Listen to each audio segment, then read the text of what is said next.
সপরিবারে ভিন রাজ্যে কাজে গিয়ে পথ দুর্ঘটনায় মর্মান্তিক মৃত্যু হলো এক পরিযায়ী মহিলা শ্রমিক সহ তার 15 বছরের মেয়ের।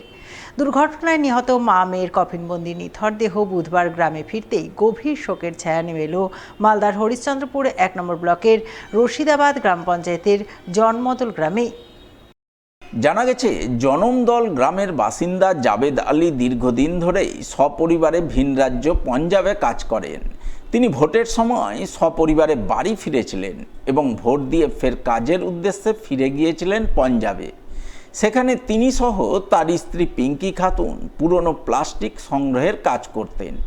সেই কাজের উদ্দেশ্যে গত রবিবার তার স্ত্রী পিঙ্কি খাতুন, 15 বছরের মেয়ে জবেদা খাতুন এবং 10 বছরের মেয়ে জাহেদা খাতুনকে মোটর ইঞ্জিন চালিত ভ্যান গাড়িতে বসিয়ে প্লাস্টিক সংগ্রহের কাজের উদ্দেশ্যে বের হন। ওই সময় জলন্ধর জেলার ভোগপুর থানা এলাকার জম্মু জাতীয় সড়কে এক বাসের ধাক্কায় ঘটনাস্থলেই মর্মান্তিক মৃত্যু হয় 35 বছরের পিঙ্কি খাতুন সহ তার 15 বছরের মেয়ে জবেদা খাতুনের। এছাড়াও গুরুতর আহত হয় তার 10 বছরের মেয়ে জাহেদা খাতুন। তাই বুধবার মৃত মা মেয়ের কফিনবন্দি নিথর দেহ হরিশ্চন্দ্রপুরের জনমদল গ্রামে পৌঁছায়। মৃতদেহ পৌঁছানো মাত্রই বুক ফাটা কান্নায় ভেঙে পড়েন পরিবারবর্গ। গোটা গ্রাম জুড়ে নেমে আসে গভীর বিষাদের ছায়া। আমার মেয়ে, আমার বউ আর দুটো মেয়ে ছিল, আমার বউ ছিল। সকাল 5টা কি 4টার টাইমে কাম করতে যাচ্ছিল। কি কাজ করতে ওটা? কাভারের কাজ করেছিল। ওর পিছন দিকে আমি ছিলাম, মোটর সাইকেল সিঙ্গল। তারপরে ঘটনাটা কি হলো? ওদিক থেকে বাস আলো, আগ্রার বাস আসে যাচ্ছিল। তারপরে আগ্রার বাস আলো, আমি যেতে যাচ্ছিল। তো কি করে মারা গেল? কি দুর্ঘটনায় মারা গেল? অ্যাক্সিডেন্ট হয়ে গেল, আবুদিকার চাকা ছাপে চলে গেল। কিসে ধাক্কাটা মেরেছিল? বাসে। তো ঘটনাস্থলে কে কে মারা গেছে আপনার? একটা মেয়ে, আমার বউ মারা গেছে। একটা ছেলের দুটো পাও ভেঙে গেছে, বিলকুল ও খতম আছে। এটা কোন দিন ঘটনা ঘটেছে? বুধবার, রবিবারে। কখন এটা ঘটেছিল? রবিবার সকাল 4টার আশপাশে। আর কোন জায়গাতে ঘটনাটা ঘটেছে? কোন জায়গাতে ওটা? পাঞ্জাবের কথাই? পাঞ্জাবে ভগবুল থানাতে, থানা এলাকায়। তো বডি নিয়ে এসছেন? তো আপনি কতদিন ধরে কাজ করছেন ওখানে, ওই পাঞ্জাবে? 25 বছর। নাই, বিদেশে গেছে খাটতে, জমি নাই, জায়গা নাই, কিছু নাই। খাটতে গেছে জুমুখার দোস্তি, যায় নিয়ে জীবন হারা করে দিয়েছে আমার মেয়েকে। তার তো ছাটে নিয়ে যাচ্ছিল নিজের ধারে, পিছন দিকে ধাক্কা দিয়ে মারেছে আমার বউকে। সেই জন্য গেছিল পেটের খিদায়। আমার এখন হারা হয়ে গেছে 3 ছেলে, 2 মেয়ে, 1 ছেলে। তার ভিতর স্বামী স্ত্রী দেশান্তরী। মানে পরিবার মিলে কি পাঞ্জাবে কাজ করতো? হ্যাঁ, সবাই মিলে গোটা পরিবারে ওখানে। মানে কে কে থাকতো ওখানে পরিবারে? ওখানে ওর পরিবারে 2-3টা মেয়ে, একটা ছেলে, স্বামী। মানে 2 মেয়ে, 3 মেয়ে, 1 ছেলে, 1 ছেলে আর স্বামী স্ত্রী।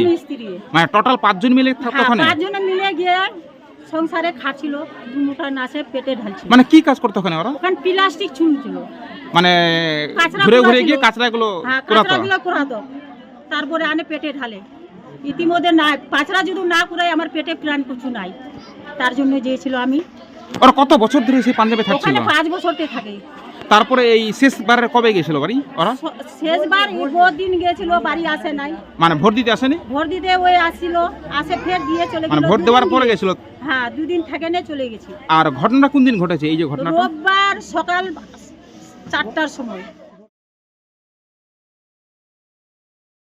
একেবারে অভিনব কৌশলে মালদা থেকে লক্ষ লক্ষ টাকার নিষিদ্ধ কাপ সিরাপ পাচারের চেষ্টা হচ্ছিল বাংলাদেশে। সেই চেষ্টায় যৌথভাবে ভেস্তে দিল বিএসএফ এবং কাস্টমস। তাদের যৌথ অভিযানে স্টোন চিপস বোঝাই লরি থেকে উদ্ধার হলো প্রায় 50 লক্ষ টাকার নিষিদ্ধ কাপ সিরাপ। ঘটনায় কাপ বোঝাই লরি সহ তার চালককে আটক করল কাস্টমস। মঙ্গলবার সন্ধ্যায় এমনই ঘটনাকে ঘিরে ব্যাপক চাঞ্চল্য তৈরি হলো মালদার মহদীপুর স্থলবন্দর এলাকায়। ঘটনা প্রসঙ্গে মালদা কাস্টমস ডিভিশনের অ্যাসিস্ট্যান্ট কমিশনার শঙ্কর বিশ্বাস জানালেন, একেবারে অভিনব কায়দায় স্টোন চিপস বোঝাই লরিতে নিষিদ্ধ কাপ সিরাপ বোঝাই করে বাংলাদেশে পাচারের চেষ্টা হচ্ছিল, যা তারা মঙ্গলবার বিশেষ সূত্র মারফত জানতে পারেন। সেই মতো বিএসএফকে সঙ্গে নিয়ে মহদীপুর স্থলবন্দর এলাকায় স্টোন চিপস বোঝাই একটি লরিতে তল্লাশি অভিযান চালান। সেই তল্লাশি অভিযানে স্টোন চিপসের আড়ালে পেটি পেটি নিষিদ্ধ কাপ সিরাপ উদ্ধার হয়। সব মিলিয়ে লরি থেকে মোট 22,800 বোতল কাপ সিরাপ মেলে। এরপর তারা সেই লরি চালককে পাকড়াও করে গোটা ঘটনা খতিয়ে দেখতে তদন্ত শুরু করেন। মহদীপুরের থেকে যেটা যাচ্ছিল, আমাদের ইনফর্মাররা যে খবর দিয়েছিল, সেখানে আমরা স্টোন চিপের ভেতরে লুকিয়ে এসকাপ সিরাপ বাংলাদেশ যাচ্ছিল 22,800 বোতল মতো আমরা ওই সিজারটা করি কালকে 16/6/26 কিভাবে যাচ্ছিল? স্টোন চিপের ভেতরে লুকিয়ে নিয়ে যাচ্ছিল। আমরা ওটা আনলোড করি, তার মধ্যে এগুলো পাই। এটার মূল্য কত এবং অ্যাপ্রক্স 50 lakhs। প্রচুর তো স্টোন চিপস গাড়ি যায়, এগুলো চেকিং করার সম্ভাবনা আছে? হ্যাঁ, সবটা করা যায় না, তবে আমরা অ্যাট র্যান্ডম করি, আর স্পেসিফিক ইনফরমেশন কখনো থাকলে আমরা সেটাকে দেখি। আপনারা অবাক হয়েছেন যে কায়দাটাকে ব্যবহার করা হয়েছে? হ্যাঁ, সাম্প্রতিককালে এরকম ঘটনা হয়নি, মানে আমরা ধরতে পারিনি, জানি না গেছে কি না, তবে আমরা পারিনি আর কি। এটা আমার এই তো 2 মাস হলো আমি এখানে জয়েন করেছি, 2 মাসের ভেতরে এই ফার্স্ট সিজার এটা। মানে খুব টেকনিক কাজে লাগিয়েছে যেভাবে হয়েছে। আমরা চেষ্টা চালাচ্ছিলাম, তার মধ্যে এটা কালকে খবর ছিল এরকম হচ্ছে না, আমরা ভাবছিলাম, আমাদের একটা নিজেদের ইন্টেলিজেন্স ছিল যে গেলেও যেতে পারে, তো আমরা চেষ্টা করছিলাম, হয়ে গেছে। একটা অভিনব কায়দা। হ্যাঁ এখানে অ্যারেস্ট বা ডিটেইন কিছু? হ্যাঁ, ড্রাইভারকে অ্যারেস্ট করা হয়েছে।